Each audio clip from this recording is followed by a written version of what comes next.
ভাই আল্লাহ তো রাস্তা সহজ করে দেখ, আর একটা কথা মাথায় রাখবি, যতই বড় সমস্যা আসুক না কেন আল্লাহর কথা স্মরণ করবি, আর কখনো মিথ্যা কথা বলবি না। ঠিক আছে ভাই, আমি আপনার প্রত্যেকটা কথা রাখবো। আসসালামু আলাইকুম। উফ, ভয়ানক জঙ্গলে আইতে আইতে হাঁপাই গেছি গা। আরে আজান দিছে, মসজিদও তো আশেপাশে নাই। এক কাজ করি, নামাজটা এখানে পড়ে লাই।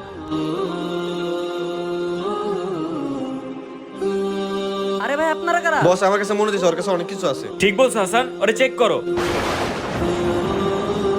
ওর কাছে কিছু তো নাই ওস্তাদ। আচ্ছা, ওরে তাহলে ছেড়ে দাও। এবার যা। ভাই কি সে ক? ভাই, আমার কাছে টাকা আছে। কি টাকা কই দেখা তো?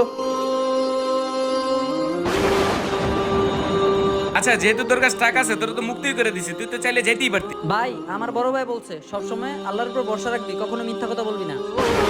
ভাই, আপনি হয়তো জানেন না, আমাদের নবী করিম সাল্লাল্লাহু আলাইহি সাল্লাম বলেছেন, আমার উম্মত সব পারে কিন্তু মিথ্যা কথা বলতে পারে না। ভিডিওটি ভালো লাগলে সবাই সাবস্ক্রাইব করবেন।